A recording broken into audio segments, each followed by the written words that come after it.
For years, my family treated me like dirt, and at my sister's dream wedding, they humiliated me one last time, giving me scraps and calling me worthless. But when I stood to leave, the groom's eyes went wide with horror as he whispered, "Boss." And in that moment, my mother and sister realized they'd made the biggest mistake of their lives in front of everyone who mattered. They called me worthless. They gave me scraps at my own sister's wedding, humiliating me one last time in front of 300 guests. But then, the groom's eyes went wide with pure horror as he whispered just one word, "Boss." And in that single, gut-wrenching moment, my mother and sister finally realized they had made the biggest mistake of their lives. My name is Elena Martinez, and for 28 years, I lived in the shadow of perfection. My sister, Isabella, was everything our parents dreamed of, the perfect golden child, bathed in their adoration, effortlessly charming, blessed with a grace that drew everyone in. She was the one who could do no wrong. And I just existed in her shadow. Elena, the quiet one, the perpetual disappointment. Growing up in our sprawling California estate, the differences between us weren't subtle. They were painted in stark, painful contrast. Isabella got the master bedroom, a sweeping ocean view. I was relegated to a tiny room overlooking the gardener's shed. For her 16th birthday, a brand new BMW. For me, a stern lecture on responsibility and a bus pass. Every single achievement I managed, no matter how hard won, was instantly overshadowed by some spectacular feat Isabella had pulled off. "Why can't you be more like your sister?" became my mother's favorite refrain. Margaret Martinez, socialite extraordinaire and queen of passive-aggressive comments, never missed an opportunity to remind me of my shortcomings. My father, Richard, was too consumed by building his real estate empire to truly notice either of us most of the time. But when he did, his pride, his affection, was reserved entirely for Isabella.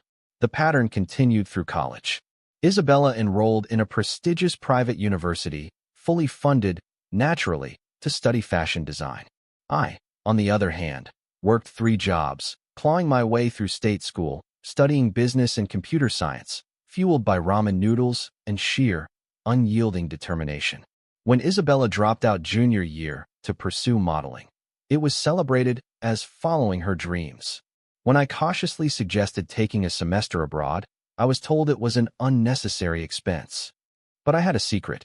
While my family saw me as the failure, the awkward daughter who never quite measured up, I was quietly building something extraordinary. It started in my cramped dorm room with a simple idea.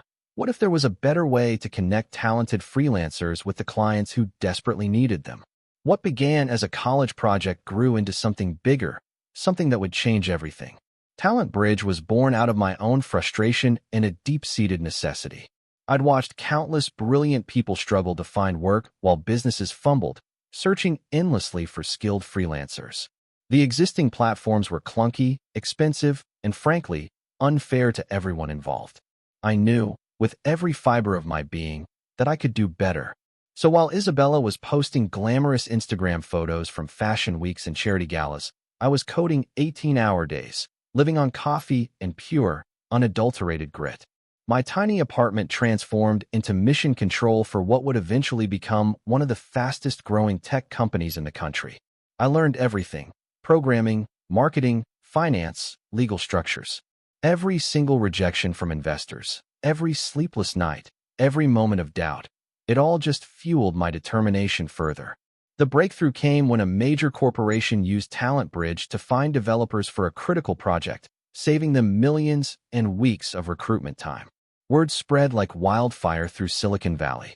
Venture capitalists who had dismissed my emails suddenly started calling.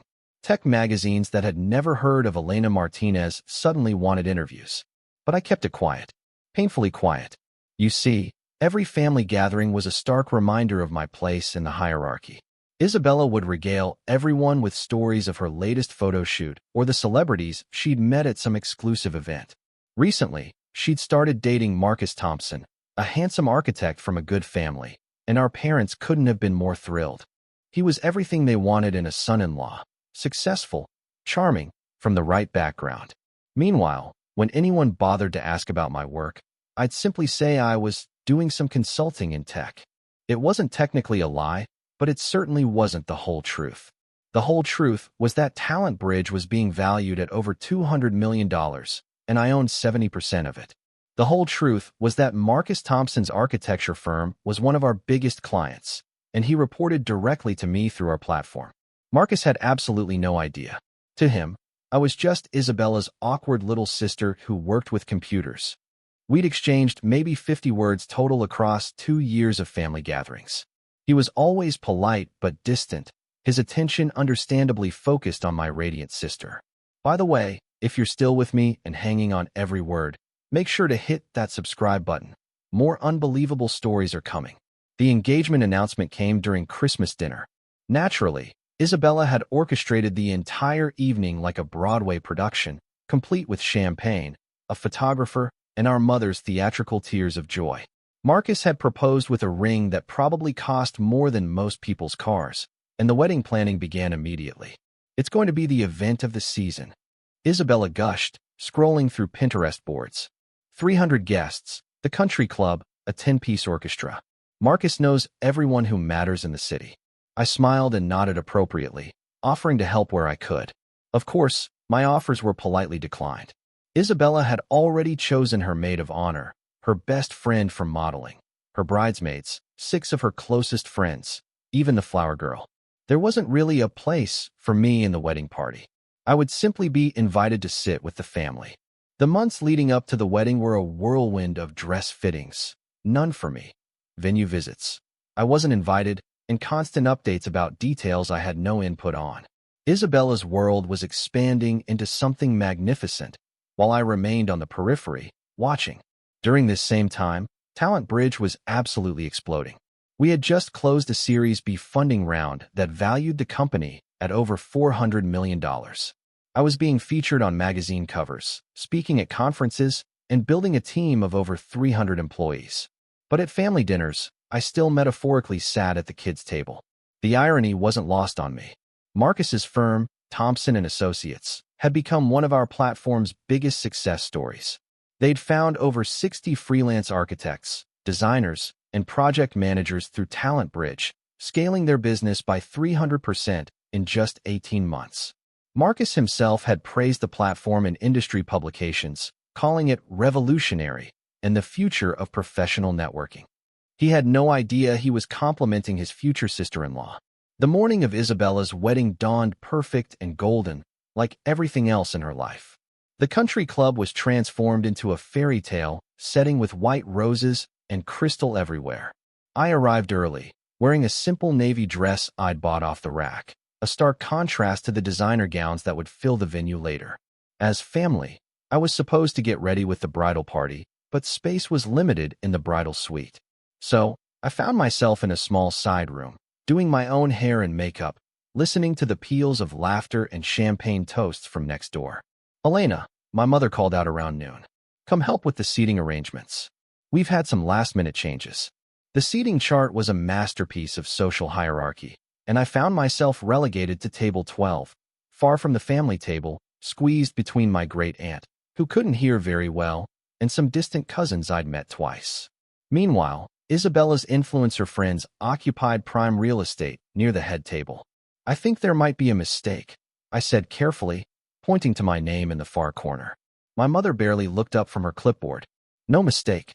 We needed room for Marcus's important business associates at the family table. You understand." I did understand. I understood perfectly. The ceremony itself was beautiful.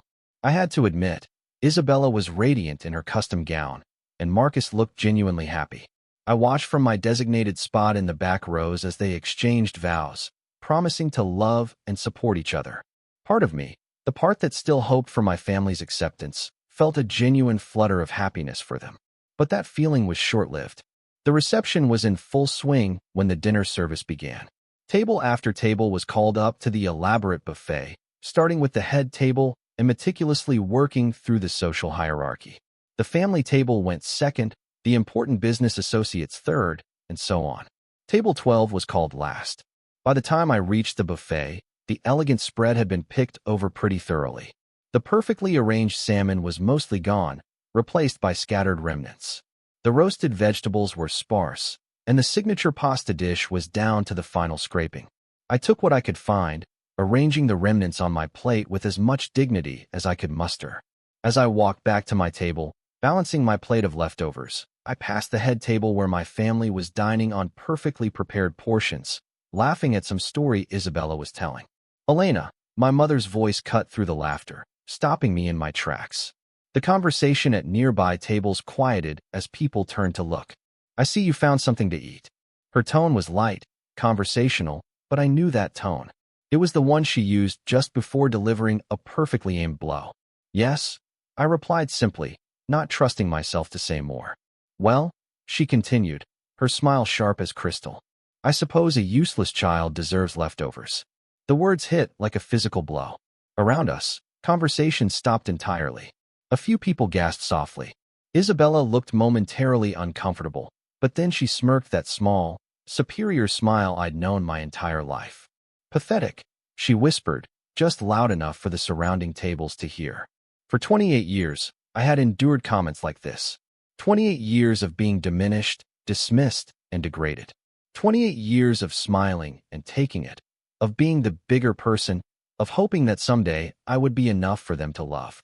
But sitting there, holding a plate of actual scraps while 300 people stared at me with mixtures of pity and secondhand embarrassment, something inside me finally broke. Not in a dramatic, explosive way, but quietly, like the last thread holding up a picture frame finally giving way. I smiled. The same smile I'd worn through decades of humiliation. I stood up slowly, carefully setting my napkin on the table. "You know what?" I said quietly, my voice carrying in the sudden silence. "You're absolutely right." And I turned to leave. I had made it perhaps 10 steps toward the exit when I heard Marcus's voice behind me, sharp with shock and something that sounded like pure panic. Boss, what are you doing?"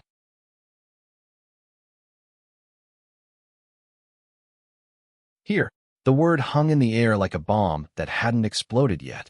I stopped walking, my back still to the head table, and closed my eyes for just a moment. When I opened them and turned around, the entire reception had fallen into the kind of silence that feels loud. Marcus was staring at me, his face a mixture of recognition and dawning horror. He had gone completely pale, his champagne glass frozen halfway to his lips. "Boss," Isabella's voice was barely a whisper. "What did you just call my sister?" The 300 guests seemed to lean forward, collectively, sensing drama, but not yet understanding its magnitude. My mother's face had cycled through several color changes, settling on a sickly gray-green. My father, for the first time in years, was giving me his complete attention. I looked at Marcus, really looked at him. This man who was about to become my brother-in-law, who had been dating my sister for 2 years, who had never bothered to learn what I actually did for a living. "Hello, Marcus," I said calmly. "I think we need to talk." You're M. Martinez?" he stammered, using the initials I went by professionally. "You're the founder of Talent Bridge." "I am. But you're Isabella's sister. You work with computers." "I do work with computers," I said, a faint smile touching my lips. "Among other things." The murmur started at the tables closest to us and rippled outward like a wave. People were pulling out phones, undoubtedly Googling my name. Within moments, the whispers began. "Talent Bridge, that's the company that was just valued at. She's on the Forbes 30 under 30 list. Didn't she just speak at that tech conference in San Francisco?" Isabella was staring at me like I was a stranger. "Elena, what is going on?" I walked back toward the head table, and the crowd parted like the Red Sea. Every step felt surreal, like I was walking through someone else's life. When I reached Marcus, he actually stood up, the gesture so automatic it was clearly professional habit. "Ms. Martinez," he said formally, and the use of my last name, our last name, sent another ripple of shock through the crowd. "I had no idea. I never realized that your fiancé's sister was your biggest client." I finished for him. "Yes, I gathered that." What happened next was perhaps the most surreal 10 minutes of my life. Standing there in my simple navy dress, surrounded by 300 people in wedding finery, I found myself giving an impromptu explanation of the professional relationship that Marcus, Isabella, and the rest of my family had never bothered to learn about. "Talent Bridge has been working with Thompson and Associates for 18 months, I said, addressing the crowd as much as my family. Marcus, you've personally used our platform to find what? 63 freelancers, including the entire design team for the Riverside Complex project? Marcus nodded mutely, still looking like he'd seen a ghost. In fact, I continued, pulling out my phone. I have your email from last Tuesday right here. You were thanking our platform for helping you land the Morrison Hotel contract. You called our service absolutely essential to your company's success. I looked up at Isabella, who was gripping her champagne glass so tightly I was worried it might shatter. Your fiancé's architecture firm has paid my company over $400,000 in fees over the past year and a half. We've been directly responsible for at least 60% of his business growth. The silence was deafening. Someone's phone buzzed. A server dropped a spoon somewhere in the back of the room, and it clattered like thunder. My mother found her voice first, though it came out as barely more than a croak. Elena, is this some kind of joke? I almost laughed. After 28 years, she thought this was a joke. No, Mom, it's not a joke. Talent Bridge is currently valued at $437 million. I own 70% of it. I have 312 employees across 6 offices. Last month, I was invited to speak at the World Economic Forum about the future of work. I paused, looking around at the sea of faces staring back at me. But apparently, none of that matters as much as the fact that I got to the buffet table last. What followed was chaos of the most refined sort, the kind of chaos that happens when wealthy people realize they've made a catastrophic social error in front of witnesses. My mother immediately went into damage control mode, her voice taking on that bright, fake tone she used when trying to smooth over social disasters. Well, of course, we knew Elena was doing well with her little computer business. She laughed, the sound sharp and desperate. We're so proud of our daughters, both of them. Elena, darling, come sit with the family. We can make room. But it was too late for that. Way too late. Marcus was still staring at me like I might disappear if he blinked. Miss Martinez. Elena, I need to apologize. I had no idea that you were. I mean, if I had known what? I asked quietly. If you had known what? That I was successful, that I was important? Would that have changed how you treated me? He opened his mouth, then closed it again. We both knew the answer. Isabella finally found her voice, and when she did, it was shrill with panic and something that might have been embarrassment. Elena, why didn't you tell us? Why didn't you say anything? It was such a perfect question, so perfectly revealing of everything that was wrong with my family dynamics. I looked at her, really looked at her, in her perfect dress, with her perfect hair, surrounded by her perfect wedding. When? I asked simply. When would I have told you? During the family dinners where you talked for hours about your modeling shoots while everyone listened with rapt attention? During the holidays where every conversation was about your achievements, your boyfriend, your plans? When exactly was I supposed to interrupt the Isabella show to mention my little computer business? The truth hung in the air like smoke around us. 300 guests watched the Martinez family implode in real time. That's not fair. Isabella protested, but her voice lacked conviction. Isn't it? I turned to address the whole family now. My parents, my grandparents, my aunts and uncles who had watched this dynamic play out for decades. When was the last time any of you asked me about my work? Really asked, not just how are things going before immediately changing the subject? Silence. When was the last time you asked about my life, my dreams, my goals? When was the last time any of you treated me like I mattered? More silence. My father, who had been uncharacteristically quiet through all of this, finally spoke up. His voice was carefully controlled, but I could hear the calculation behind it. Elena, we had no idea you were. We didn't realize the scope of your success. Perhaps we should discuss this privately. Of course, now that they knew I was worth something, now they wanted to discuss it privately. Now they wanted to manage the situation. But I was done being managed. Standing there in the center of that reception hall, surrounded by crystal and flowers and the wreckage of my family's assumptions, I realized I had a choice to make. For 28 years, I had chosen to stay. I had chosen to endure. I had chosen to hope that someday, somehow, I would be enough for them. But I wasn't the same person who had walked in here with a plate of scraps. That person was gone, replaced by someone who finally understood her own worth. You know what the saddest part is? I said, my voice carrying clearly through the silent room. I spent my whole life trying to earn your love and respect. I thought if I just worked hard enough, achieved enough, became successful enough, you would finally see me. I looked at each of them in turn. My mother with her social climbing and cruel words, my father with his selective attention, Isabella with her thoughtless cruelty. But the truth is, you never saw me at all. You saw what you expected to see. The failure, the disappointment, the useless child. And even now, even knowing what I've accomplished, you're not proud of me. You're just embarrassed that you got it wrong in front of all these people. My mother started to protest, but I held up a hand. Don't. Please don't make it worse with lies. I turned back to Marcus, who was still standing there looking shell-shocked. Congratulations on your wedding, Marcus. I hope you and Isabella will be very happy together. Just so you know, Thompson and Associates has been one of our most valued clients. I'll make sure the transition team handles your account personally going forward.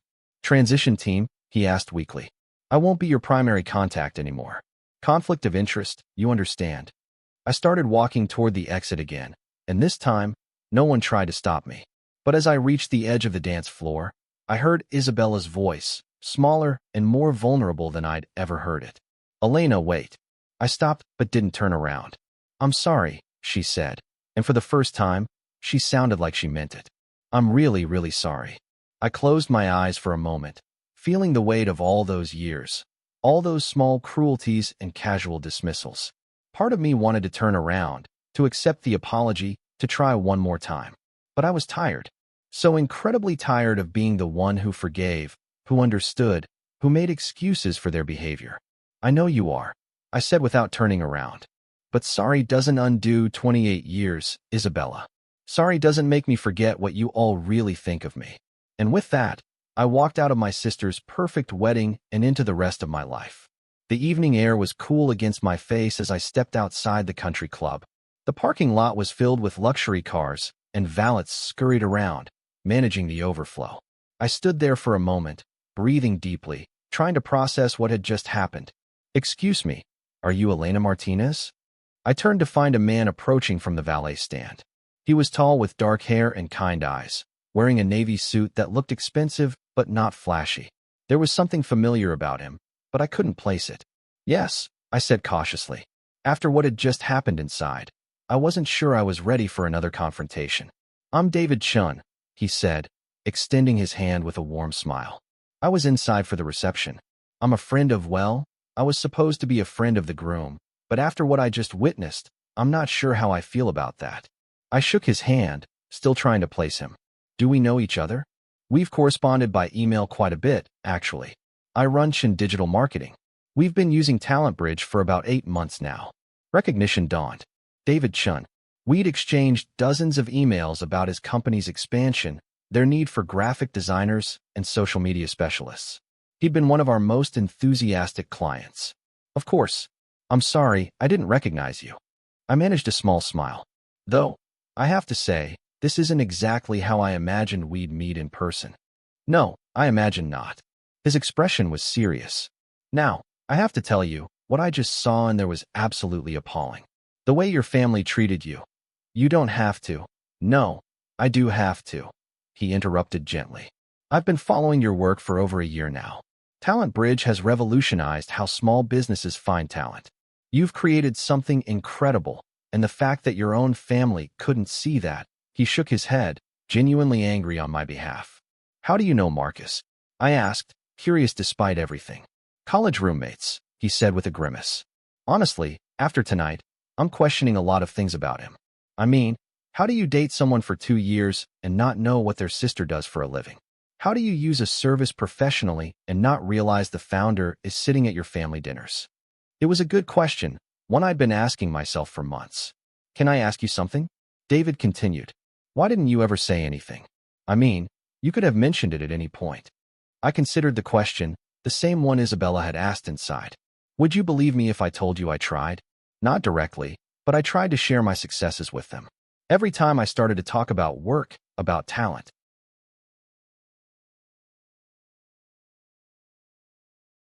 Bridge, about what we were building, their eyes would glaze over. They'd change the subject or make some comment about me playing with computers or just start talking about Isabella's latest photo shoot. I looked back at the country club where the reception was undoubtedly continuing despite the drama. After a while, I stopped trying. It became easier to just let them think what they wanted to think. And honestly, there was a part of me that wanted to see how long it would take for them to figure it out on their own. How long it would take for them to ask a single meaningful question about my life. How long did it take? 2 years. And they only found out by accident. David was quiet for a moment, processing this. That must have been incredibly lonely. The simple observation, delivered with such genuine empathy, nearly undid me. Of all the things people might have said, he'd identified the core of it. It had been lonely.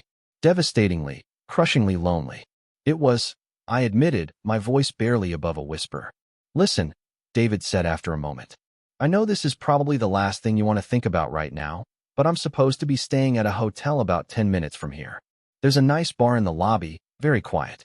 Would you like to get a drink and decompress from all this? I almost said no. It had been the most emotionally exhausting day of my life, and the smart thing would have been to go home, order takeout, and try to process everything that had happened. But looking at David, seeing the genuine concern in his eyes, I realized I didn't want to be alone. Not tonight. Actually, I said, that sounds perfect.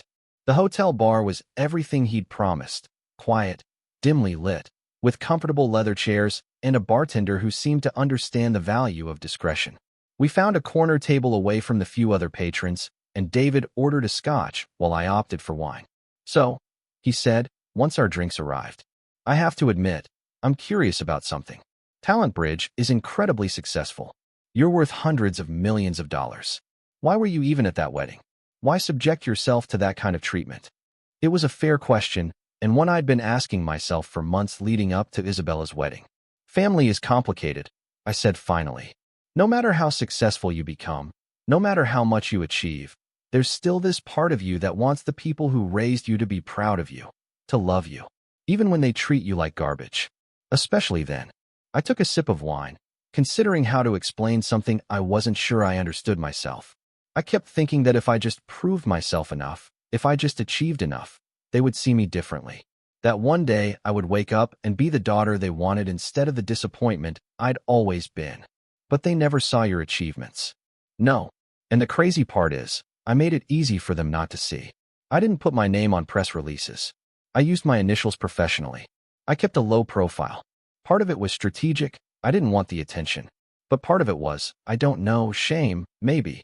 David leaned forward, his expression intense. Shame about wanting their approval so badly? About still caring what they thought when it was obvious they didn't care about you? We sat in comfortable silence for a while, the weight of the day settling around us. Finally, David spoke again. Can I tell you something? I've been running my company for 5 years now.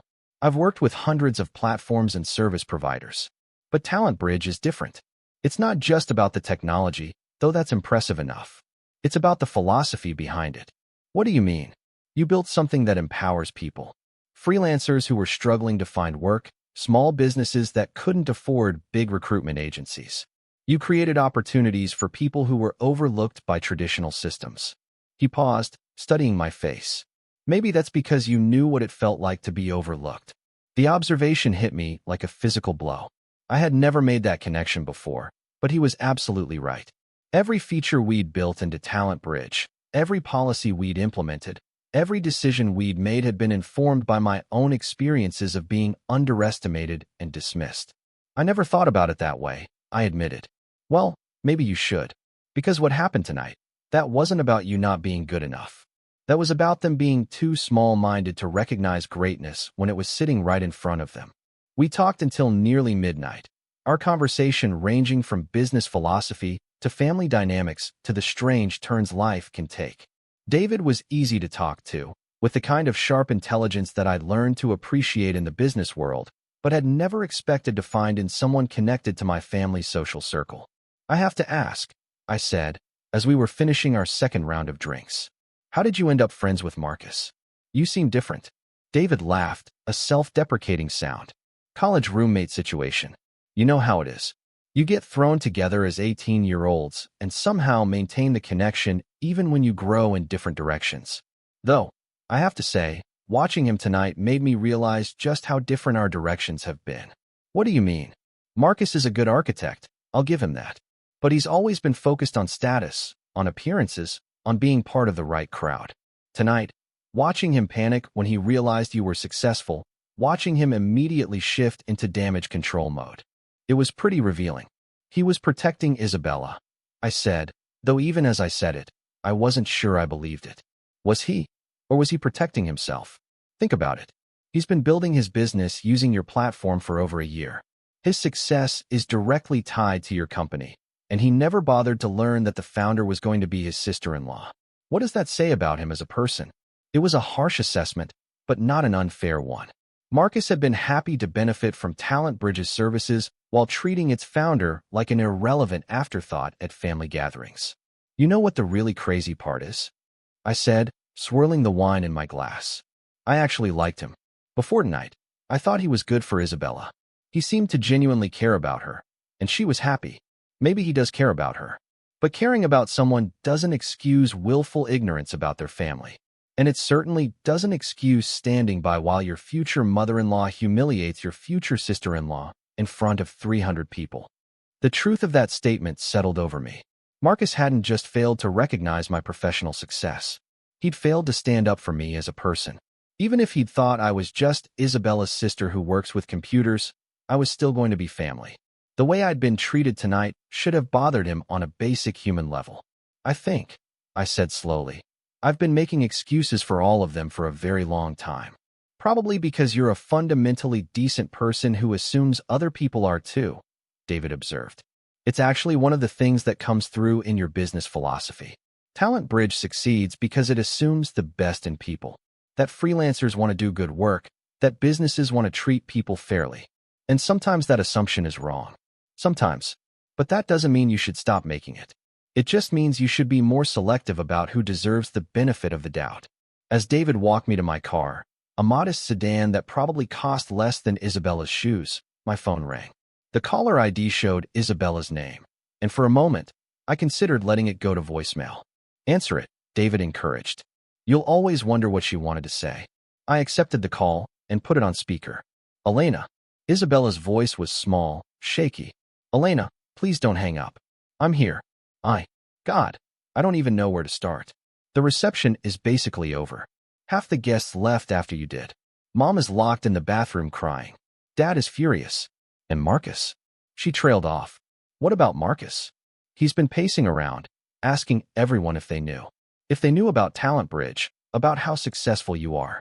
He keeps saying he feels like an idiot, that he should have known. He should have known, I said simply. And you all should have. You're right. You're absolutely right. And I hate that. I hate that it took tonight for me to realize how terribly we've treated you.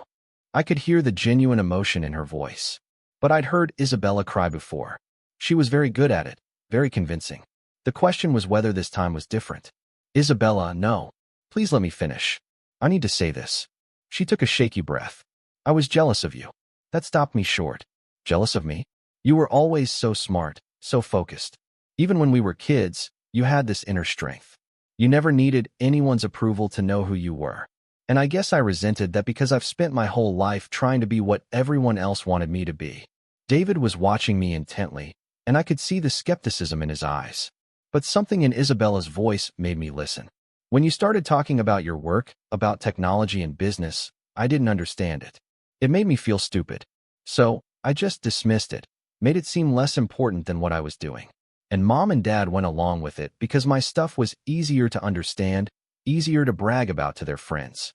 Elena, I know this doesn't excuse anything. I know sorry isn't enough, but I need you to know that I see it now.